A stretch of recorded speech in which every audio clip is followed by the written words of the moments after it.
Sponsored by Wheeler Health's Better Choice program. More at wheelerhealth.org. Helping you lead a healthier life. This is CURES.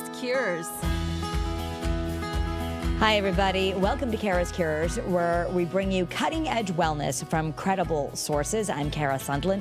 You might be feeling a little bit of that tiredness, maybe some blues as the days are starting to get shorter. It's not all in your head.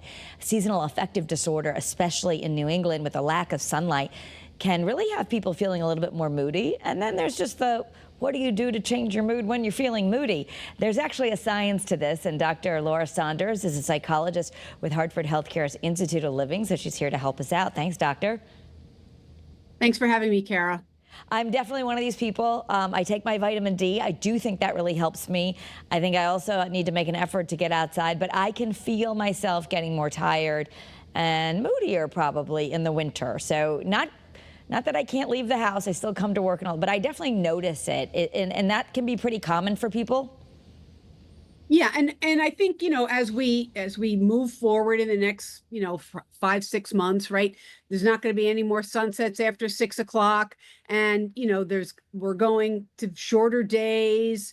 But seasonal affective disorder is a real thing, and while not everyone meets the criteria for a disorder, just the lack of light and going outside less and some of the things the changes that happen in your body are real, and those symptoms are real as well. Yeah. And just curious, is there something that men or women suffer more from SAD? I think it has to do with overall your activity level. I think as a general rule, women tend to be more likely to report symptoms and distress, whereas men don't report those things. I don't know that it necessarily affects them differently, but we do know that women report more symptoms. Okay, so let's talk about the factors that contribute to SAD, and genetics is part of it. Absolutely. Let's just look for a moment at some of the symptoms, right?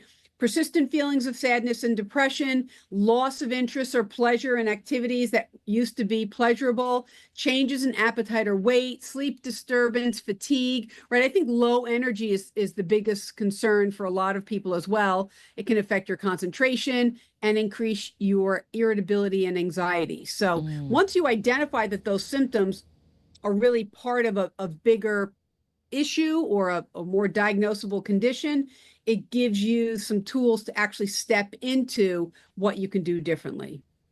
Okay, so let's talk about it. If you, I know part of it is light, and I just want to say I've actually visited and reported at the Yale Center for SAD, and it's a real thing. You can get, I have one, those light boxes.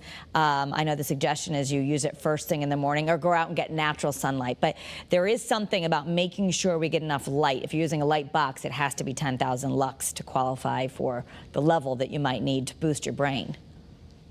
Right. And you already mentioned it, what does light do for us besides, when we're talking also like real light outside. It gets us exposure to vitamin D, right? So if you check with your primary care doctor and, you have your vitamin D levels checked, having a vitamin D supplement can be really helpful for a lot of folks. I also think the fresh air and whatever activity you might be doing outside, even if you're parking farther away from the grocery store and making yourself walk a little bit more distance, doing little things, small changes to get you that activity and that light exposure can be really helpful. Yeah, in fact, I'm just thinking of when I went to the SAD Center, some of the prescriptions they give is actually gardening in the morning. So that people feel a lot different. And I know that's not realistic for everyone, but even, just getting that light is important. So many of us are on computers all the time or sleeping with blackout shades and all of this. So we do definitely, especially in New England, we're not getting enough light sometimes to boost our mood the way that we'd like it to feel. Is that right? Yeah, that's definitely true. And again, so the more we can do things to get ourselves light exposure, sometimes it might be going outside during the day at work, just taking a short break, getting, especially, it was rainy this morning, but now it's nicer out, really taking advantage of those nicer days with the better temps. And even if You're not getting much light. It's a rainy day, whatever. Just engaging in regular movement. Could just be walking, but that is so important for boosting our mood. Right. So if we're going to go over our mood boosters, we're going to start with regular activity. And you know that sometimes I shy away from, or I move away from using the word exercise, because the word exercise, believe it or not, can be very intimidating for some people. Sometimes I just use the word activity. So activity could be any number of things, but it generally involves movement. Again, an activity could be parking farther away in the parking lot at the grocery store. It could be, you're walking out to get your mail, but then you decide, you know what, I'm just going to walk around the block. Doing little things to engage in regular activity. And that means as much as possible to make it daily. Some amount of activity daily can really be so good for your overall energy level. And I work in a studio here, it's indoors, but I have started to tell myself, even sometimes we don't have a lot of time here, but even 5 minutes could be a big deal. So if you're in an office setting, or you're at a school, or you're on a campus, just in between appointments, in between the tasks, meetings, shows for me, taking that 5-minute walk around in your day, it doesn't have to be a big chunk at once. That can make a difference? Absolutely. Right. I mean, it's the the act of actually doing something, right? So you identify, you know what, I haven't left my desk, or I haven't left my office for most of the day. I really need to do something, right? So you identify the issue, then you say, you know what, it's pouring rain out today, or whatever the weather, or it's freezing, whatever the weather is. And you say, you know what, I'm just going to walk to the other end of the building and back, right? I'm going to do something. And it's that effort, right? It's that effort. And then the effort and the activity boosts your mood, and it can also help you manage stress, especially during the day at work. It's doing something just kind of clears your mind for a minute and leaves the emotional space for other positive and warm thoughts to come in. Okay, and number 2, for a mood booster, I also know you don't love to, not that you don't love meditation, but you don't always love that word. That can be intimidating. But practicing mindfulness, gratitude, something to put yourself in the present moment is science. It's not just woo-woo. You're actually training your brain to be more positive and run a more positive program. Yes. And I really like to define what mindfulness is, because this is an often used word, but not everyone understands what it means. So mindfulness is the practice of intentionally bringing your full non-judgmental attention into the present moment, right? So when I've run groups, I've done mindful gum chewing, right? So it's because you're practicing a skill. In mindful gum chewing, it's holding the piece of gum in your fingers. What does it feel like? What does it smell like? Putting the gum in your mouth. How does it feel on your tongue? How does it melt down, right? I mean, I can turn most things into mindfulness. It's bringing yourself non-judgmentally. So it's not like, oh, I hate this flavor of gum, or, you know what, I'm too tired to go for a walk today. It's really bringing yourself non-judgmentally into the present moment. And combining that with a little bit of gratitude as well. Yeah, and when we say gratitude, that's getting a lot of play on social media. I think that's a good thing, but help us define it. How do we actually incorporate a gratitude practice that would actually make a difference for our mood on a daily basis? So gratitude, again, by definition, is the appreciation of what is valuable and meaningful, right? It's encompassing feelings of thankfulness and really focusing on the benefits, right? To use the popular expression, it is really holding on to the fact that the glass is half full and not half empty. We talk about a lot of gratitude around Thanksgiving. We'll probably revisit this topic a little more deeply before Thanksgiving. But gratitude is really trying to hold on to what's positive and what's good. And it's so easy for us to focus on the negative. Honestly, I think that's just so easy for so many of us. So it takes some work and some practice to bring gratitude and appreciation into your present moments. Yeah. And so it's important that we do this daily, right? And I know people feel overwhelmed and they're like, I don't know, one more thing. But you're not really talking about, I like to say that we're taking our daily grind and making it a sacred grind. You're not really talking about adding other things, but doing what we're doing in a different way. Yes. I mean, when I really like to focus on things that I believe are supremely practical, right? We're not talking about, exercise that's going to help you train for a marathon. We're not talking about, spending half of your day in gratitude and mindfulness. We're talking about bringing moments in, more purposeful and mindful moments. And with gratitude, it's looking at you're driving. I was driving to work yesterday, and I really took the time to just focus on the colors of the leaves on the trees and to look forward in the highway and realize there are beautiful colors out there in front of me, right? I didn't do it for 45 minutes. I took a few different moments in my drive into work, and I focused on the beauty around me, right? Didn't really matter that my shoulder hurt or that I might have had a head. I mean, I wasn't focusing on the negative. It was focusing on having a bit of appreciation for the little things around you. Yeah. For some people, it might be writing in a journal, right? There's all sorts of gratitude journals, but it doesn't have to be that big. I mean, that's a great way to get you in the habit of gratitude, but it's really shifting your focus to appreciating the little things. Yeah, and when we simplify, we can feel less overwhelmed, which I know is a problem. We were just in the makeup room here at the studio the other day, and one of our anchors was saying, gosh, I feel so overwhelmed. And I remembered, from many shows I've done, we can't really feel overwhelmed unless we're thinking about too many things. So when we bring ourselves into the present moment and we just focus on what's right in front of us, we naturally are going to reduce our overwhelm. So that's a great point, right? If I feel overwhelmed, and right, we all feel it. We all feel it. I've had, some like 4 a.m. awakenings about all the problems and, going on in my life. We all have this. I need to bring myself back to the present moment. Right now, my task is to relax my body, fall back asleep. It's bringing yourself into the present moment.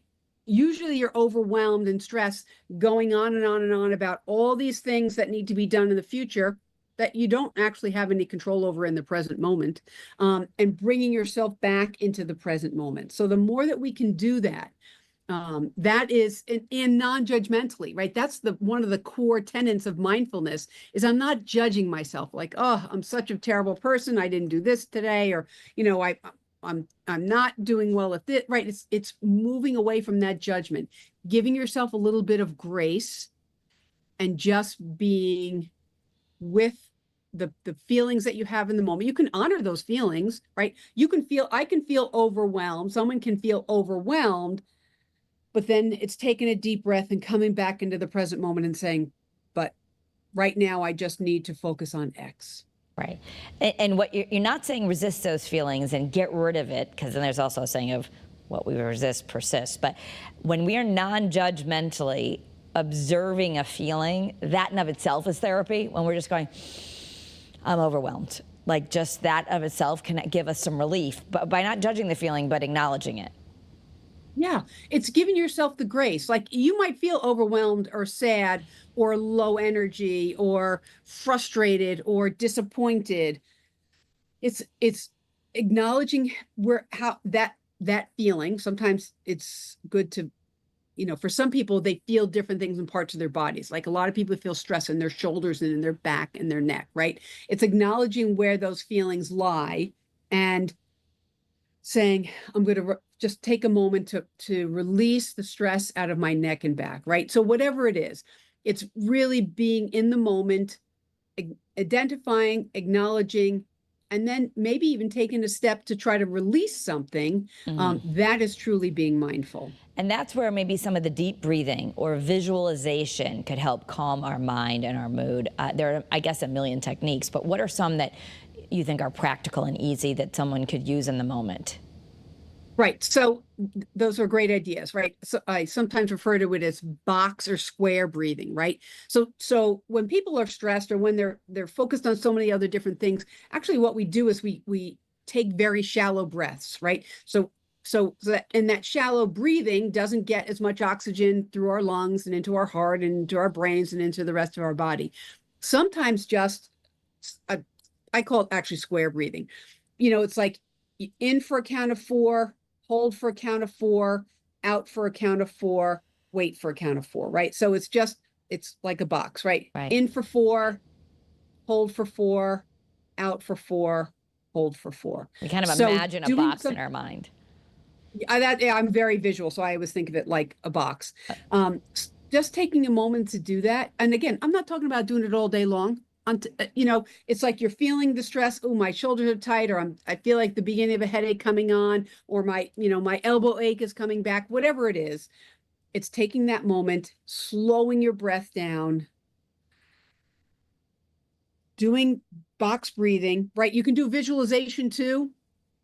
You can visualize something positive. You can visualize yourself sitting on a beach, whatever, sitting in a forest, whatever it is that is calming and soothing for you. You can do a visualization. You can do, top to bottom relaxation from your head to your toes. There's so many different techniques out there, but it's choosing one thing and trying it. Yeah, I mean, sometimes I like to incorporate, maybe because I've done shows on this, a little bit of peaceful music too. I guess there's some science that listening to certain frequencies can help our body calm down. I usually just say, hey Siri, play binaural beats or something like that. And that's on every playlist, which I guess scientifically binaural beats help calm us. Yeah, I mean, whatever it is, it's pretty well known that classical music, right? Music without words Siri's can talking. really Sorry. very talk. Siri's She like heard looking you. for the music. No, not now. Yeah, she heard you. She's always listening. But right, whatever you need to do to help reset your mind, right? Classical music, it could be I actually love Enya, right? So that's that same kind of very calming, soothing sounds. Also, just some other practical things. One of the things that we kind of skipped over, something simple, but I know you always say this, is do you have any physical needs, like get a glass of water, a small snack? If you're dehydrated or you haven't eaten in a while, your mood may really be suffering. Right. I have a friend who says a glass of water can solve a lot of problems. So it's my go-to a lot of times when I feel like, I feel like maybe I have a headache coming on. I'm like, I'm going to start with a glass of water, right? It might not fix the whole thing, but it certainly doesn't hurt you. And it's doing those small things then brings you back to your core. Like, I just had a glass of water, and taking the time to drink that glass of water or take some sips of water, whatever it is, if you're feeling hungry, having a little snack for yourself. So bringing you back to your core basic needs is certainly a way to help boost your mood and energy. And then we have to talk about the social perspective. A lot of folks maybe need some alone time. There can be one part of that, but there's also a lot of folks that are maybe isolated, and we've become more that way in our modern society. So social connections with family, friends, community make a huge difference with our mood. It makes an unbelievably huge difference in our mood. And I do worry about the younger generation, the under 30 crowd, when they find most of their social connections are online, because it's just not the same quality of connection than it is with meeting someone in person. Now, that's better than nothing, but and any of the young people that I work with, I emphasize the importance of getting out of your house and connecting with someone outside of your screen or device. That connecting in person is so, so important. This includes performing small acts of kindness, right? And I'm not even talking about, buying the coffee for the person behind you on the Dunkin' line. It could be holding a door for someone. It could be letting someone get in front of you in a car lane. There's so many small acts of kindness that nurture our sense of connectedness to things outside of ourselves. All right, so I want to just review that there are 3 things, right? I love the rule of 3s. Engaging in some physical activity can really help. Practicing some gratitude and mindfulness, again, even a few moments throughout the day can help. And connecting with other human beings. Maybe you are overwhelmed, so you ask for help. Sometimes we forget to ask for help, but there's a lot of people who maybe know how to fix something for you, and it's not overwhelming for them. Right. And that is, that's a gift a gift you give yourself, right? It's allowing yourself to be vulnerable enough to ask for help, or to say, hey, do you want to meet me for a cup of tea or coffee? Do you want to, I saw this fun class that's going to take place at the library. Do you want to go with me, right? That means being vulnerable and reaching out, and know that there's some amount of reaching out where the person might not be able to do it. So you take the risk, and then you feel a little bit rejected, but you probably have to ask a half dozen or a dozen times, and then you'll get an acceptance or an offer, and then you step into it. So allowing yourself a little bit of that, it's not always going to work out perfectly when you're trying to connect socially with someone. Absolutely. We're going to take a moment and hear from one of our sponsors. And then I want to come back and say, a lot of us, what we do when we have a moment is we might go to a television show or our phones, and we'll talk about, is that really helping us? So let's hear from our sponsor first.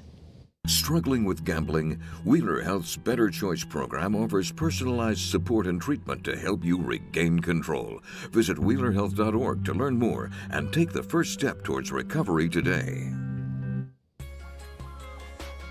You're watching CURES. We're talking about easy ways to boost your mood, especially as we head into those darker months where you're not imagining it. Less light and less time outside can really take a toll on your mental health. We're here with Dr. Laura Saunders.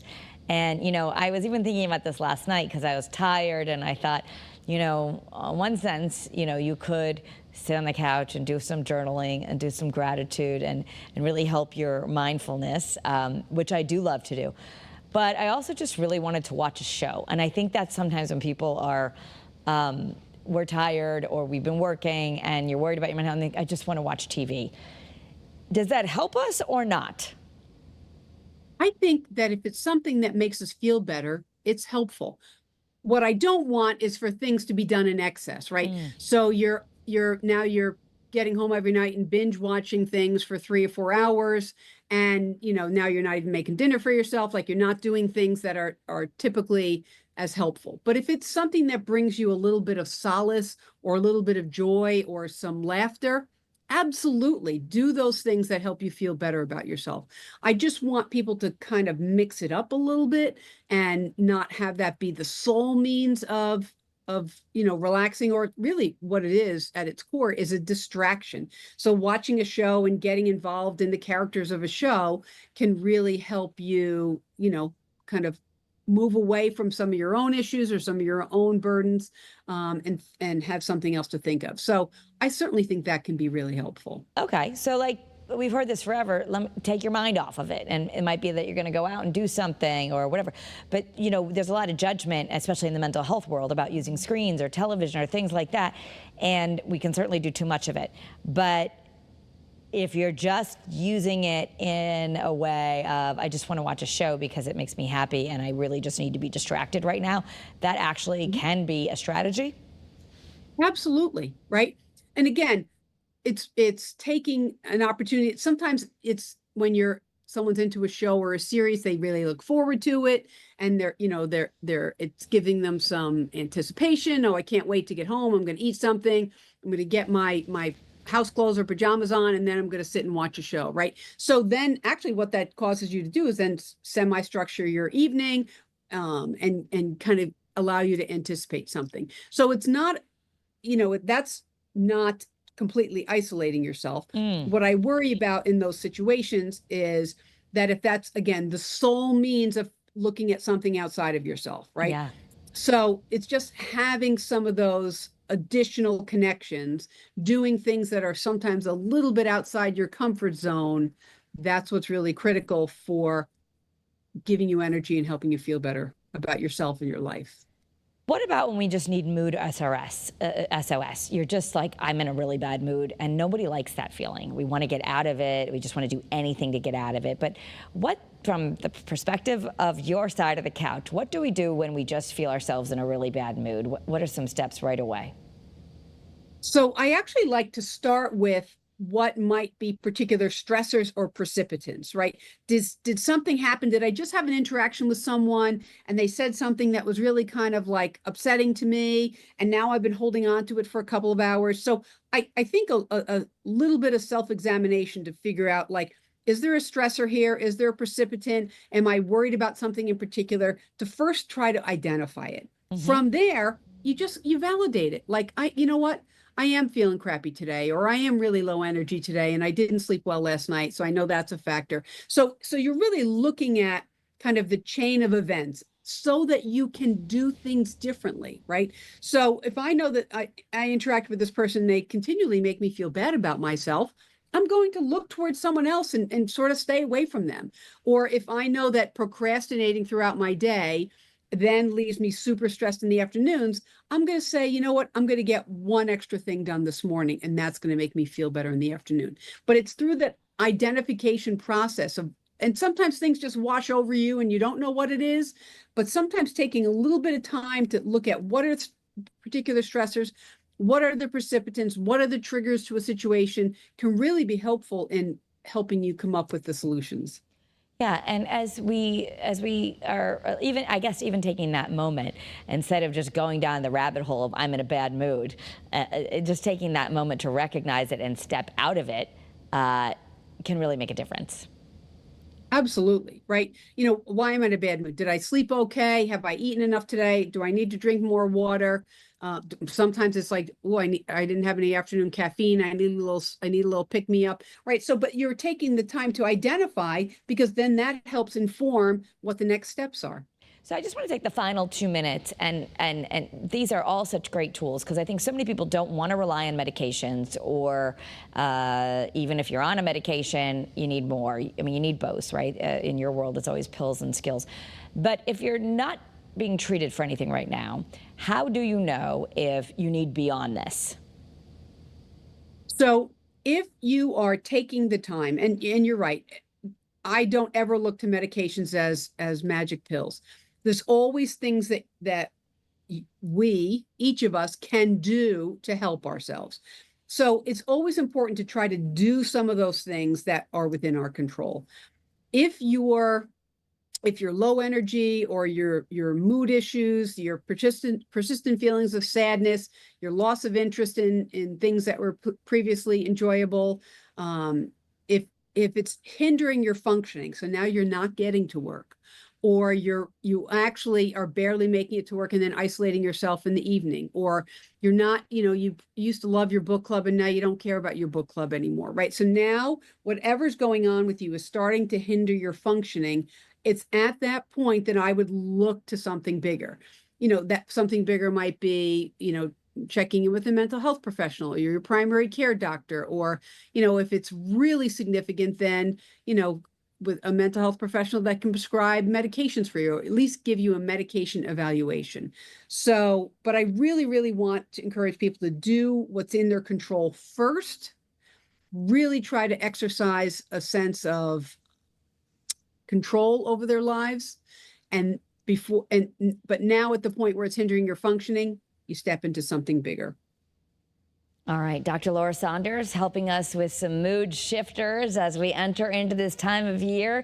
Even if you just try one, can make a big difference. Thanks for being with us, Dr. Laura Saunders. Thanks, Kara. All right, everyone, have a great day and be well. We appreciate your viewership of Kara's Cures on WFSB Plus, The Wax, or follow us on whatever podcast platform you like. Have a great day and be well. CURES, sponsored by Wheeler Health's Better Choice program. More at wheelerhealth.org.